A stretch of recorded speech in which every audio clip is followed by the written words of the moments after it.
Hello friends, welcome back our channel. आप सभी का मेरे चैनल पर स्वागत है और आप सभी को जानकर खुशी होगी, आप लोगों के लिए बहुत ही अच्छी खबर है कि राजस्थान के अंदर जो है ऑफिशियली जो है एक तो वैकेंसीज की डिटेल आ गई है कि कितनी कितनी वैकेंसी आने वाली है, प्लस जो है आपका सैलरी स्ट्रक्चर आउट हो चुका है कि ये जो है वो सैलरी रहने वाली है बेसिक कंप्यूटर की और ये आपकी सीनियर कंप्यूटर की। ठीक है, साथ में जो है आपका सिलेबस भी आ चुका है। तो जो बच्चे ये कह रहे थे कि मैम क्या पढ़ें क्या ना पढ़ें, आपकी राजस्थान की जीके आएगी या नहीं आएगी, तो सारी चीज़ों को आज डिटेल में डिस्कस करेंगे। कितने पेपर्स होंगे, किस तरीके से आपका सिलेक्शन होगा, सारी चीज़ें जो है डिटेल में डिस्कस करने वाले हैं। बेसिक कंप्यूटर इंस्ट्रक्टर का भी सिलेबस डिस्कस करेंगे और आपका सीनियर कंप्यूटर इंस्ट्रक्टर का भी सिलेबस डिस्कस करने वाले हैं। ठीक है, तो चलिए भाई क्लास को करते हैं स्टार्ट। तो सबसे पहले यहाँ पर आप देखिए कि जो आपके बेसिक कंप्यूटर इंस्ट्रक्टर की जो वैकेंसी है उसमें 9,862 लेवल 8 के अकॉर्डिंग आएगी और सीनियर कंप्यूटर इंस्ट्रक्टर ये जो है कहीं कहीं पर 291 भी है। तो अभी जो है अभी कंफर्म, वैसे तो यहाँ पर देखो 17 अक्टूबर का ये नोटिस है, 591 मेंशन है। ठीक है, लेकिन एक सर्कुलर है जहाँ पे ये 291 है। तो लेट्स सी जो है यहाँ पे ये कितनी आएंगी, लेकिन जो है 300 के आसपास तो हैं। ठीक है, तो ये फिक्स है आपका कि भाई 10,000 से ज़्यादा आपकी वैकेंसी है ये। इसके बाद ही यहाँ पर आप देख सकते हो ये जो है आपका सैलरी स्ट्रक्चर रहेगा बेसिक कंप्यूटर अनुदेशक का जो है लेवल 8 के अकॉर्डिंग और जो सीनियर कंप्यूटर इंस्ट्रक्टर है उसका लेवल 10 के अकॉर्डिंग। तो जो सबसे पहले जो सिलेबस डिस्कस करते हैं वो हम बेसिक कंप्यूटर इंस्ट्रक्टर का जो सिलेबस है उसको डिस्कस करने वाले हैं। डिटेल में देखेंगे पेपर 1 में क्या आएगा, पेपर 2 में क्या आएगा और आपका कंप्यूटर का क्या क्या पार्ट है और कंप्यूटर में जो है कौन कौन से सब्जेक्ट्स जो है कंसिडर किए गए हैं। तो चलिए अभी देख लेते हैं एक बार सिलेबस। हाँ जी, यहाँ पर आप देख सकते हैं कि ये जो आपका सिलेबस है ये बेसिक कंप्यूटर बेसिक इंस्ट्रक्टर का जो सिलेबस है आपका।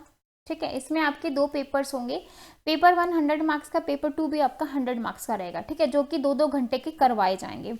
उसके नेक्स्ट जो है the question paper will be carry 100 question of multiple choice. सारे के सारे जो क्वेश्चन हैं वो आपके एमसीक्यू की फॉर्म में होंगे। किस फॉर्म में होंगे? एमसीक्यू की फॉर्म में। ठीक है, अब यहाँ पे जो आपका सिलेबस है यहाँ पे ये सारी चीज़ें इंक्लूडेड हैं। पहला है art and culture, history, geography, general science and current affair of Rajasthan. General ability include the following point: logical reasoning, analytic ability, decision making and problem solving, general mental ability, basic numeracy, numbers and there relation, order of magnitude, class 10th के level के according यहाँ पर आएगा। Data यानी कि DI जिसमें आपके chart, graph, table, data sufficient, ये सारी चीज़ें जो कि आपके 10th लेवल तक के आने वाले हैं। ठीक है, तो ये जो है ये आपका पेपर 1 का सिलेबस है। किसका सिलेबस है? पेपर 1 का। अब पेपर 1 में आप देखो कुल मिला के जो आपकी हरियाणा जीके, सॉरी जो आपकी राजस्थान जीके है वो आपको बहुत अच्छे से करनी पड़ेगी। राजस्थान जीके के आप आराम से मान सकते हो कि 50 अराउंड, यानी कि आप हाफ पेपर मान सकते हो कि भाई आपका राजस्थान जीके का आ सकता है।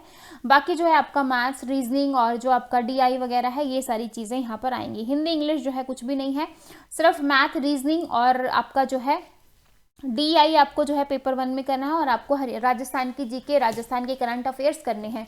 तो भाई अगर आप राजस्थान में टीचर बनना चाहते हैं तो आज से ही जो है अपना करंट अफेयर करना स्टार्ट कर दीजिए, क्योंकि भाई यहाँ से जो है क्वेश्चन आएगा, स्पेशली मेंशन्ड है और आपको पूरा जो है राजस्थान अच्छे से करना पड़ेगा। तो यानी कि जो पेपर 1 जो आपका पूरा डिपेंडेंट है वो आपका राजस्थान के ऊपर डिपेंडेंट। अगर आपको राजस्थान के जो कल्चर है, वहाँ की हिस्ट्री है, उसके बारे में अच्छी नॉलेज है, अच्छे से आप जो है जीके जानते हो, तो आराम से जो है पेपर को कर सकते हो।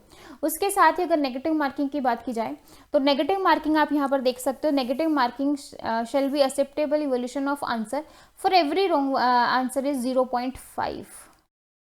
अभी तक जितने भी एग्जाम थे 0.25 होती थी, यानी कि अगर एक क्वेश्चन सही है तो उसके बदले मतलब 4 क्वेश्चन गलत हो सकते थे, यानी कि 4 क्वेश्चन गलत होने के बाद एक सही क्वेश्चन आपका गलत हो जाता था। लेकिन यहाँ पर क्या है, अगर आपके 2 गलत क्वेश्चन होते हैं तो वहां पर आपका एक सही क्वेश्चन गलत हो जाएगा, मतलब 50% आपकी नेगेटिव मार्किंग है। मतलब एक क्वेश्चन गलत है तो आधा नंबर आपका कट जाएगा। तो आपको बहुत ही केयरफुली से जो है यहाँ पर एग्जाम करना है। लेवल भाई जितनी ज़्यादा वैकेंसी निकाली है उसके अकॉर्डिंग जो है आप नेगेटिव मार्किंग से लेवल जो है आपका यहाँ पे थोड़ा सा टफ कर दिया है, क्योंकि आधा नंबर एक साथ ही एकदम से चला जाएगा। तो इसके साथ ही जो है आपको तैयारी अच्छे से करनी पड़ेगी। ये है कि अगर आपको बहुत अच्छे से नॉलेज है, अगर आपने रिविजन अच्छा किया है और आप श्योर हैं कि ये आंसर होगा, तभी आप चाहिएगा। ठीक है, क्योंकि नेगेटिव मार्किंग अच्छी है। इसके बाद देखो scope of paper, the syllabus, the scope of paper examination will be, ये सारी चीजें दे रखी हैं। उसके बाद ये तो था आपका पेपर 1। ये आपका पेपर 1 था, जिसमें आप कह सकते हो राजस्थान जीके, मैथ्स और रीजनिंग और आपका DI, ठीक है, ये आपको अच्छे से करना पड़ेगा। उसके बाद पेपर 2 की बात करें, अगेन जो है 100 मार्क्स का रहेगा, 2 घंटे का पेपर रहने वाला है, सारे क्वेश्चन जो है आपके MCQ की फॉर्म में रहेंगे, ठीक है। अगेन जो है 0.5 के जो है नेगेटिव मार्किंग, यानी कि पेपर 1 पेपर 2 दोनों में ही है। बच्चे कहेंगे मैम पेपर 1 में है या पेपर 2 में है, तो भाई दोनों में ही है, और आपका जो सिलेक्शन है वो इस पेपर के बेस्ड पे ही, अगर आपने पेपर बहुत अच्छे से किया तो आराम से जो है एग्जाम को क्लियर कर सकते हैं। अगर हम सेकेंड पेपर की बात करें तो यहाँ पे जो है आपकी पैडागोगी, यानी कि जो चाइल्ड साइकोलॉजी वगैरह जो आप कहते हो, ठीक है, वो आएगा। साथ में आपकी जो मेंटल एबिलिटी है वो आएगी, ठीक है। अगर आपने पेपर 1 में अच्छे से किया है तो आप यहाँ से आराम से कर सकते हो, क्योंकि वहाँ पे तो आपको करना ही है। उसके बाद है basic numeracy, numbers and there relation, order of magnitude, ये भी आपका 10th लेवल तक का आएगा। DI, अगेन DI जो है वो आपका पेपर 2 में भी आ रहा है, यहाँ पर भी सेम है chart, graph, table, data sufficiency और आपका 10th लेवल का। अब यहाँ से जो है, यहाँ से आपका जो है स्टार्ट होता है भाई आपका कंप्यूटर वाला पोर्शन। तो यहाँ पे 4 चीज़ें जो हैं आपको 4 से 5 चीज़ें दे रखी है। एक तो आपकी पैडागोगी यानी कि चाइल्ड साइकोलॉजी दे दी, मैथ्स दे दिया, रीजनिंग दे दी, और आपको जो है DI दे दिया, अगेन जो है पेपर 2 के अंदर, ठीक है। यानी कि कुछ क्वेश्चंस आपको यहाँ से ये वाले देखने को भी मिलेंगे। तो अगर हम कहें कि भाई 60 to 70 मार्क्स का आपका कंप्यूटर आएगा, इतना जो है आपका सिलेबस यहाँ पे आप कह सकते हो। उसके साथ ही अगर आप कंप्यूटर के सिलेबस की बात करो, फंडामेंटल ऑफ कंप्यूटर, ठीक है, फंडामेंटल ऑफ कंप्यूटर में आपको बेसिक पता होना चाहिए, इनपुट आउटपुट क्या होते हैं, ये सारी चीज़ें पता होना चाहिए, number system, decimal, binary, hexadecimal किस तरीके से कन्वर्ट होता है, बहुत ही आसान है फंडामेंटल ऑफ कंप्यूटर में, ऐसा कुछ भी नहीं है, आपको बेसिक्स अच्छे से आपके क्लियर होने चाहिए। उसके बाद नेक्स्ट है आपका डेटा प्रोसेसिंग, जिसमें आपका word processing, MS Word, MS Excel, यानी कि आपको MS Word, Excel, PowerPoint, इनके बारे में पता होना चाहिए, शॉर्टकट्स कीज वगैरह के बारे में पता होना चाहिए, MS SS के बारे में पता होना चाहिए, ठीक है। तो ये भी आपका बिल्कुल बेसिक है, जो कि 8 to 9 की बुक में से आ जाता है, ठीक है, क्योंकि 4th 5 क्लास में ही आपका जो ये स्टार्ट हो जाता है Excel, PowerPoint, MS Office वगैरह। उसके बाद नेक्स्ट है आपका प्रोग्रामिंग फंडामेंटल, जिसमें आपका जो है इंट्रोडक्शन टू सी के बारे में आपको बताना चाहिए, सी क्या है, सी में क्या क्या चीज़ें हैं, फिर C++, फिर जावा, .NET, artificial intelligence, machine learning, Python and blockchain, ठीक है। एक तरीके से देखा जाए तो इस एक ही लाइन में कितनी सारी चीज़ें यहाँ पर जो है कंप्यूटर का सिलेबस दे दिया है। C भी दे दी, C++ भी दे दी, जावा भी दे दी, .NET भी दे दी, AI भी दे दी, मशीन लर्निंग भी दे दिया, पाइथन भी दे दी और ब्लॉकचेन, ठीक है। तो मतलब एक तरीके से देखा जाए तो कितनी सारी चीज़ें जो हैं एक थोड़ी सी लाइन में जो है कर दी हैं। तो आपको कितना करना है, मतलब जावा कितना पढ़ें, C कितना पढ़ें, C++ कितना करें, ठीक है, .NET को कितना पढ़ें, AI को कितना करें, ठीक है। तो वही सारी चीज़ें हैं। इसके बाद है पाइथन तो आजकल जो है काफ़ी सारे एग्जाम्स में, यानी कि जो आपकी पहले C++ से चलती थी, आजकल जो है पाइथन ने उसकी जगह ले लिया है, यानी कि जो NCERT बुक्स थी वहाँ पे अब पाइथन आपको देखने को मिलती है। Principle and programming technique, introduction of object oriented programming, UPS के कंसेप्ट आएंगे, introduction to integrated development, IDE and its advantages, ठीक है। तो कुल मिला के ये है कि भाई आपको जो है मेन चीज़ें कवर करनी है, ये नहीं कि आप पूरी की पूरी जावा पढ़ने बैठ जाओ, पूरी C पढ़ लो, C++, नहीं, जहाँ से एग्जामिनर क्वेश्चन पुट करता है वो चीज़ें आपको करनी पड़ेंगी। यहाँ पे सीधी सी बात है कि आपको स्मार्ट टेक्निक यूज़ करनी पड़ेगी। उसके बाद नेक्स्ट सब्जेक्ट है आपका data structure and algorithm. Data structure and algorithm की मैं बात करूं तो एल्गोरिथम फॉर प्रॉब्लम सॉल्विंग, मतलब आपको एल्गोरिथम पूरा पता होना चाहिए क्या होता है। प्रॉब्लम सॉल्विंग आपको फ्लो चार्ट का पता होना चाहिए, मतलब डायमंड सिंबल हम क्यों यूज़ करते हैं, प्रोसेसिंग के लिए कौन सा सिंबल यूज़ किया जाता है, रेक्टेंगल किसके लिए यूज़ किया जाता है, ये चीज़ें आपको पता होनी चाहिए, क्योंकि बेसिक्स है, बेसिक इंस्ट्रक्टर की जॉब है, तो आपको जो है आपका बेसिक आपका अच्छा होना चाहिए, ठीक है। उसके बाद बात करें abstract data type, array as data structure, link list versus array of storage, stack क्या होता है, क्यू क्या होता है, ट्री क्या होता है, ग्राफ क्या होता है, ग्राफ की रिप्रेजेंटेशन, शॉर्टिंग क्या होती है, सर्चिंग क्या होती है, डेटा स्ट्रक्चर C और C++, ठीक है। तो ये चीज़ आपको पता होना चाहिए। मतलब कुल मिला के जो डेटा स्ट्रक्चर में आपका सिलेबस है, प्रिमिटिव एंड नॉन प्रिमिटिव, यानी कि array, stack, Q, link list, ये चीज़ें आपको पता होनी चाहिए, ठीक है। उसके बाद नेक्स्ट अगर हम बात करें, नेक्स्ट है आपका computer organisation and operating system, यानी कि कंप्यूटर ऑर्गेनाइजेशन, यानी कि बेसिक स्ट्रक्चर ऑफ कंप्यूटर। क्योंकि ये कंप्यूटर ऑर्गेनाइजेशन क्या होता है, कंप्यूटर का स्ट्रक्चर ही तो बताता है कि कंप्यूटर का स्ट्रक्चर क्या है, किस तरीके से वर्किंग होती है, आपके जो अर्थमेटिक ऑपरेशंस होते हैं किस तरीके से परफॉर्म करते हैं, CU क्या होती है, ठीक है, instruction memory organisation, IO, operating system का ओवरव्यू, पर process management, finding and processing file, यानी कि कंप्यूटर ऑर्गेनाइजेशन के साथ ही इसने ऑपरेटिंग सिस्टम भी दे दिया। और ऑपरेटिंग सिस्टम में जो है ऑपरेटिंग सिस्टम का ओवरव्यू आ जाएगा, प्रोसेस मैनेजमेंट आ जाएगा, फाइंडिंग एंड प्रोसेसिंग फाइल्स, ये सारी चीज़ें जो कवर हो रही हैं वो आपके यहाँ पर हो रही है। नेक्स्ट आपका है communication and network concept. Communication और नेटवर्क में आपका इंट्रोडक्शन टू कंप्यूटर नेटवर्क, कि कंप्यूटर नेटवर्क क्या होता है, किस तरीके से हम कम्युनिकेट करते हैं, नेटवर्क्स की लेयर क्या होते हैं, उसके बाद नेटवर्किंग डिवाइसेस क्या होते हैं, फंडामेंटल ऑफ मोबाइल कम्युनिकेशन। तो एक यहाँ पर मोबाइल कम्युनिकेशन से रिलेटेड, तो आपको मोबाइल कम्युनिकेशन क्या है, मोबाइल की जनरेशन क्या होती है, क्योंकि आपको थोड़ा बहुत पता होना चाहिए, फर्स्ट 2G 3G ये सारी चीज़ें आपको पता होनी चाहिए, ठीक है। इसके बाद नेक्स्ट है आपका नेटवर्क सिक्योरिटी। नेटवर्क सिक्योरिटी में फायरवॉल हो जाएगा, बैकअप आ जाएगा, लैन वैन मैन आपको पता होना चाहिए, ठीक है, एथिकल हैकिंग वगैरह। तो कुल मिला के अगर मैं कहूँ तो बिल्कुल बेसिक चीज़ें उठा रखी हैं भाई। चीज़ें कहने में बहुत ज़्यादा है, मतलब टॉपिक ऐसा देखा जाए तो कुछ भी नहीं छोड़ा है, लेकिन जो है फिर भी अगर मैं कंप्यूटर की बात कहूँ तो आसान है, मतलब बहुत ज़्यादा डिटेलिंग नहीं है। आपको सारी चीज़ें पता होनी चाहिए, लेकिन इस तरीके से पता होनी चाहिए जो एग्जाम में क्वेश्चन बनते हैं, ठीक है। इसके बाद नेक्स्ट है आपका डेटाबेस मैनेजमेंट सिस्टम, जिसमें आपका DBMS पूरा आ जाएगा, आर्किटेक्चर आ जाएगा, DBMS का स्ट्रक्चर आ जाएगा, रिलेशनल यानी कि RDBMS क्या होता है, डेटाबेस डिजाइन क्या होता है, मैनिपुलेटिंग डेटा, नो एसक्यूएल यानी कि नो एसक्यूएल का कंसेप्ट भी यहाँ पर पूछ लिया है, ठीक है, database technique, selecting right database, ये सारी चीज़ें। नेक्स्ट अगर मैं यहाँ पर टॉपिक की बात करूँ वो है आपका लास्ट 2 टॉपिक रह गए हैं। एक है आपका system analysis and design. System analysis and design में बोला है रिक्वायरमेंट गैदरिंग क्या होती है, फिजिबिलिटी, क्योंकि भाई एक तरीके से सॉफ्टवेयर इंजीनियरिंग का यहाँ पे जो फिजिबल स्टडी हम देखते थे, structure analysis, structure design, object oriented modelling using UML testing, ठीक है, system implementation, other software development, क्योंकि सॉफ्टवेयर इंजीनियरिंग में क्या है, सॉफ्टवेयर को ही तो डेवलप करवा रहे हैं, किस से फिजिबिलिटी स्टडी वगैरह हम देखते हैं, तो वो सारी चीज़ें यहाँ पर हम कवर करेंगे, ठीक है। उसके बाद लास्ट टॉपिक है हमारा internet and things its application. तो यहाँ पर जो है आपको इंटरनेट टेक्नोलॉजी क्या है, प्रोटोकॉल क्या है, HTML क्या है, XML क्या है, वर्ल्ड वाइड वेब क्या होती है, HTML इंटरेक्टिव टूल क्या है, तो आपको कुल मिला के जो आपका HTML अच्छे से पता होना चाहिए, क्या क्या चीज़ होती है, XML पता होना चाहिए, और इंटरनेट की थोड़ी सी आपको हिस्ट्री पता होना चाहिए, और वर्ल्ड वाइड वेब यानी कि WW के कंसेप्ट आपको पता होने चाहिए, ठीक है। तो ये है आपका लास्ट वाला टॉपिक। तो ये था आपका कंप्यूटर वाला पार्ट जो कि आपका बेसिक के लिए दिया गया है। तो बेसिक की अगर बात किया जाए तो ऑपरेटिंग सिस्टम कवर किया है। ऑपरेटिंग सिस्टम में भी बहुत ज़्यादा पेजिंग सेगमेंटेशन ऐसा कुछ भी नहीं है, सिर्फ नॉर्मल ऑपरेटिंग सिस्टम क्या है, ऑपरेटिंग सिस्टम की टाइप्स क्या है, यहाँ से क्वेश्चन आ सकता है क्योंकि टाइप्स में से क्वेश्चन आता है। उसके बाद जो है कंप्यूटर ऑर्गेनाइजेशन में भी मेमोरी ऑर्गेनाइजेशन यानी कि जो बेसिक जो कंप्यूटर का फंडामेंटल का जो स्ट्रक्चर है वो पूछा है, और आपसे मेमोरी ऑर्गेनाइजेशन का कंसेप्ट पूछा है क्योंकि मेमोरी ऑर्गेनाइजेशन से क्वेश्चन आते ही आते हैं, ठीक है। उसके बाद नेटवर्क सिक्योरिटी, जो आपका कंप्यूटर नेटवर्क है, कंप्यूटर नेटवर्क में यहाँ पर कोई OSI मॉडल नहीं है, कुछ नहीं है, नॉर्मल कंप्यूटर नेटवर्क है, नेटवर्किंग लेयर के मॉडल्स हैं, है ना। तो आप IP एड्रेसिंग यहाँ पे, क्योंकि नेटवर्किंग लेयर के मॉडल्स हैं तो यहाँ पे आप ये सब चीज़ें कर सकते हो।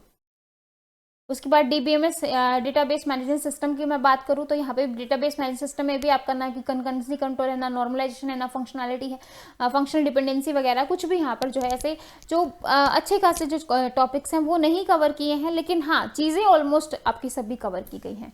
तो ये था आपका पूरा जो आपका बेसिक इंस्ट्रक्टर है उसका सिलेबस। अब हम बात करते हैं आपकी सीनियर के, मतलब जो आपका जो नेक्स्ट है उसकी बात कर लेते हैं। हाँ जी, नेक्स्ट अगर मैं सिलेबस की बात करूँ तो अब हम बात करेंगे सीनियर इंस्ट्रक्टर की, ठीक है। अभी हमने बेसिक वाले का देखा था, अब हम सीनियर वाले की देखेंगे। तो सीनियर वाले में अगेन जो है आपका जो सिलेक्शन होगा वो पेपर 1, ठीक है, शेल बी 100 मार्क्स, और पेपर 2 शेल बी जो है 100 मार्क्स, मतलब पेपर 1 पेपर 2 जो है आपके सीनियर वाले में भी होने वाले हैं। अगेन सेम आपका पेपर 1 का पैटर्न रहेगा, यहाँ पे जो है 100 मार्क्स का रहेगा, 2 घंटे का टाइम रहेगा, 100 के 100 क्वेश्चन जो है वो आपके MCQ के टाइप होंगे।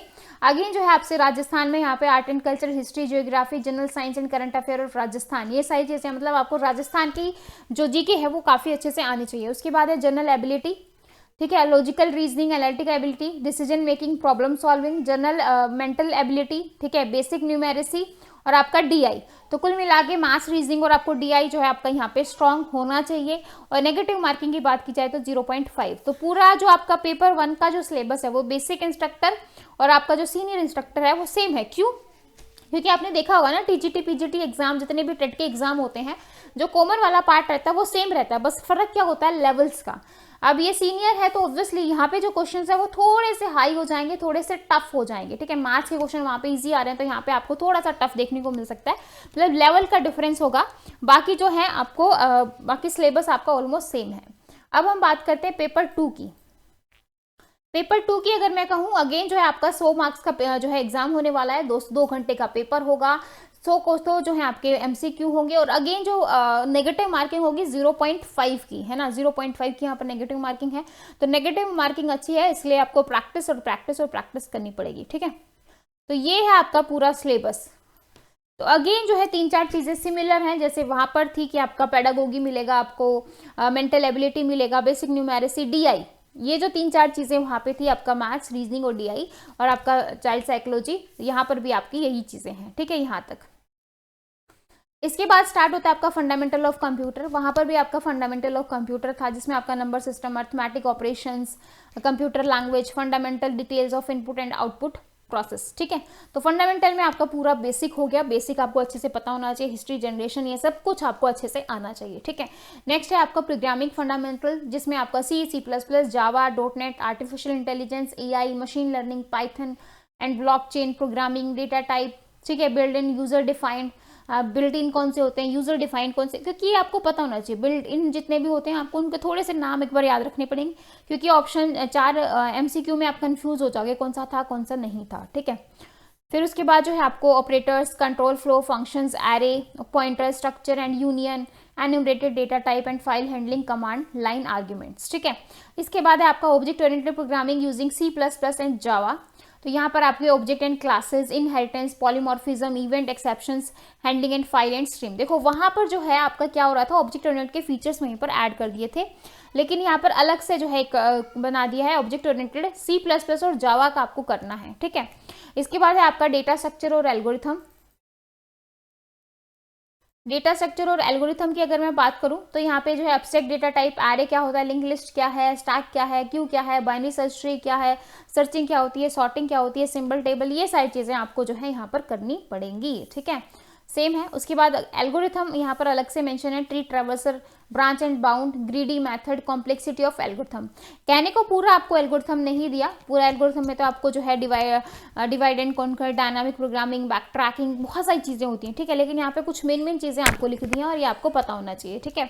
उसके बाद है डिजिटल लॉजिक। डिजिटल लॉजिक यहाँ पे अलग से है, वहाँ पे नहीं था, वहाँ पे यहाँ पे देखो बुलियन एक्सप्रेशन, के map, TTL, CMOS logic families, combination logic design, half full aiders, subtractor, multiplexer, synchronous sequential design, ठीक है। कुल मिला के डिजिटल लॉजिक भी आपका पूरा गिवन नहीं है, लेकिन जो मेन चीज़ें हैं जहाँ से अब आपके जो है TGT PGT एग्जाम में क्वेश्चन आते हैं कि बुलियन एक्सप्रेशन में से क्वेश्चन आ गया, ठीक है, के मैप में से क्वेश्चन आ गया, एक्सप्रेशन को मिनिमाइज करने के लिए आ गया, लॉजिक फैमिली में से पूछ लिया किसका जो है हाई प्रोपोगेशन डिले होता है, क्या होता है, ये सब जो क्वेश्चन आते हैं, ठीक है। Half adder, full adder, subtractor में से क्वेश्चन आते हैं, तो वही यहाँ पर चीज़ें लिखी हुई हैं, ठीक है। उसके बाद है आपका कंप्यूटर ऑर्गेनाइजेशन एंड आर्किटेक्चर। वहाँ पर कंप्यूटर ऑर्गेनाइजेशन के साथ ऑपरेटिंग सिस्टम भी था, लेकिन यहाँ पे जो ऑपरेटिंग सिस्टम को अलग किया गया है और कंप्यूटर ऑर्गेनाइजेशन और आर्किटेक्चर आपका अलग है, यानी कि COA आपका पूरा का पूरा अलग दे दिया यहाँ पे। तो यहाँ पे पूरा आर्किटेक्चर है, von Neumann architecture of computer, register and micro computer, control unit, processing addressing mode यहाँ पे आ गए, बस ऑर्गेनाइजेशन आ गया, प्रोसेस इनपुट आउटपुट आ गया, DMA आ गया, मेमोरी ऑर्गेनाइजेशन, कैसे कोहेरेंस, ठीक है। तो यहाँ पे जो आपका कंप्यूटर ऑर्गेनाइजेशन है वो पूरा यहाँ पर दे दिया है कि भाई आपका बस सिस्टम कैसे काम करता है, इनपुट आउटपुट की कैसे होती है, DMA कैसे वर्क करता है, ठीक है, एड्रेसिंग मोड क्या है, बस क्या है, ये सारी चीज़ें दे दी है। उसके बाद ऑपरेटिंग सिस्टम में देखें तो ऑपरेटिंग सिस्टम में आपका CPU scheduling, deadlock, memory management, file system, disk scheduling, concept of client server architecture और distributed environment and RPC, processor, thread and synchronization, ठीक है, real time operating system, clock synchronization, task scheduling, system initialization, ठीक है, booting, handling user account, backup and restore. इसके बाद है आपका shell programming. तो ये सारी चीज़ें मतलब आपका पूरा का पूरा OS यहाँ पे दे दिया है। वहाँ पे आपके ऑपरेटिंग सिस्टम में सिर्फ ऑपरेटिंग सिस्टम और टाइप्स मेंशन थे, यहाँ पे जो है आपका फाइल भी हो गया, मेमोरी भी हो गया, डेडलॉक भी हो गया, CPU शेड्यूलिंग भी हो गई, सब कुछ दे दिया, ठीक है। जो आपके CPU शेड्यूलिंग में से जो क्वेश्चन आते थे वो यहाँ पे गिवन है, ठीक है। इसके बाद नेक्स्ट है आपका database management system. Database management system में भी यहाँ पे आपका सिलेबस थोड़ा ऐड कर दिया गया है। ER मॉडल्स हो गए हैं, relational algebra, calculus, database, integrity constraint, trigger, normalisation का कंसेप्ट आ गया, इंडेक्सिंग आ गई, ट्रांजेक्शन आ गया, कंकरेंसी कंट्रोल आ गया, रिलेशनल डेटाबेस RDBMS आ गया, ठीक है। तो कुल मिला के जो मैंने कहा था ना कि DBMS में ये चीज़ें नहीं हैं जो इंपॉर्टेंट जो आपके एग्जाम में आती हैं वो आपके सीनियर वाले में डाली हुई हैं, ठीक है। उसके बाद है सॉफ्टवेयर इंजीनियरिंग। वहाँ पे सिस्टम था, यहाँ पे सॉफ्टवेयर इंजीनियरिंग सीधा लिख दिया कि phases of system development life cycle, system modelling, software requirement specification, DFD, introduction of software testing, software project management. तो ये आपका जो है सॉफ्टवेयर इंजीनियरिंग है। उसके बाद है डेटा एंड कंप्यूटर नेटवर्क। वहाँ पे मैंने आपको बोला था OSI TCP मॉडल कुछ भी नहीं है, लेकिन यहाँ पर आपकी सारी चीज़ें ऐड कर दी गई हैं। नेटवर्किंग क्या है, इवोल्यूशन क्या है, हिस्ट्री क्या है, डेटा कम्युनिकेशन की टर्मिनोलॉजी क्या है, ट्रांसमिशन मीडिया क्या है, network devices TCP IP ISO OSI model क्या है, ठीक है, फंक्शंस क्या है, मल्टीप्लेक्सिंग क्या है, physical layer, medium access protocol, ये सारी चीज़ें जो है यहाँ पर ऐड कर दी गई हैं। IP प्रोटोकॉल पूरी चीज़ें, फिर TCP UDP domain name system, सब कुछ यहाँ पे ऐड कर दिया गया है, ठीक है। उसके बाद है आपका नेटवर्किंग सिक्योरिटी। सिक्योरिटी में भी आपका DES AES, ठीक है, आइलर, फाइनेट, फॉर्मेट, थॉरम, ठीक है। तो ये सब कुछ जो है की वाला जो कंसेप्ट है, तो ये भी जो है यहाँ पर ऐड कर दिया गया है। तो मतलब टॉपिक यहाँ पर एक बढ़ा दी गए हैं। टॉपिक लिखने के बाद पूरा जो है उसके अंदर का मटेरियल भी इंक्रीज कर दिया गया है। इसके बाद है बेसिक कम्युनिकेशन, जिसमें आपका चैनल कैपेसिटी, एंटेनेशन, कम्युनिकेशन इम्पेयरमेंट्स क्या होते हैं, ये सारी चीज़ें। फिर आपका PCM, WDM, GSM, CDM में, ठीक है, ये सारी चीज़ें। लास्ट है आपका वेब डेवलपमेंट, वहाँ पे इंटरनेट था, यहाँ पे वेब डेवलपमेंट, ठीक है, जिसमें आपका HTML, DHTML, web page authoring, HTML document model क्या होता है, फिर आपका जो है XML क्या है, PHP क्या है, जावास्क्रिप्ट क्या है, ठीक है। तो यहाँ पे ये बहुत सारी चीज़ें ऐड कर दी गई हैं। तो कुल मिला के सीनियर वाला जो सिलेबस है वो आप कह सकते हो थोड़ा सा काफ़ी एडवांस है। बेसिक वाला तो बिल्कुल बेसिक चीज़ें कवर की हैं, नाम लिखे हुए हैं, लेकिन इतना ज़्यादा डीप में चीज़ें नहीं हैं, ठीक है। लेकिन आपका जो सीनियर वाला है यहाँ पर जो है आपकी डीप में चीज़ें हैं। तो ये था आपका पूरा सिलेबस। कभी हम फुर्सत से जो है पेपर कंप्यूटर का सिलेबस जो है डिस्कस करवाऊंगी मैं आपका, सीनियर वाला भी और वो वाला भी। लेकिन मैंने एक तरीके से आपको एक ओवरव्यू दे दिया है। चीज़ें फिर भी इतनी जो है मुश्किल नहीं है कि बहुत ही ज़्यादा मुश्किल है, कुछ चीज़ें आपको मिलेंगी नहीं, सब कुछ आसान है, सब कुछ अवेलेबल है। बहुत ज़्यादा डिटेलिंग फिर भी नहीं पूछी गई है, नॉर्मल TGT PGT एग्जाम वाला लेवल है। ये वाला थोड़ा आप कह सकते हो कि भाई जो का सिलेबस मेंशन है वो थोड़ा सा लेवल के अकॉर्डिंग है, ठीक है। और जो आपका बेसिक वाला है वो बहुत ही ईजी है, ठीक है, कंप्यूटर वाले की मैं बात कर रही हूँ। और बाकी जो पेपर 1 है वो पूरा का पूरा आपकी राजस्थान की GK के ऊपर डिपेंडेंट है। अगर आप सीरियसली टीचर बनना चाहते हैं तो राजस्थान GK को आज से ही पढ़ना शुरू कर दें और करंट अफेयर को भी करना शुरू कर दें, ठीक है। क्लास अच्छी लगी हो तो लाइक कर दीजिए, चैनल पर नए हैं तो चैनल को सब्सक्राइब करना बिल्कुल भी मत भूलिएगा, ठीक है। और अपने फ्रेंड्स के साथ सिलेबस को शेयर करना बिल्कुल भी मत भूलिए, ताकि जो है वो भी अपनी जो पढ़ाई है वो आज से शुरू कर सकें, ठीक है। तो फिर मिलेंगे कल की क्लास में, तब तक के लिए बाय एंड थैंक यू।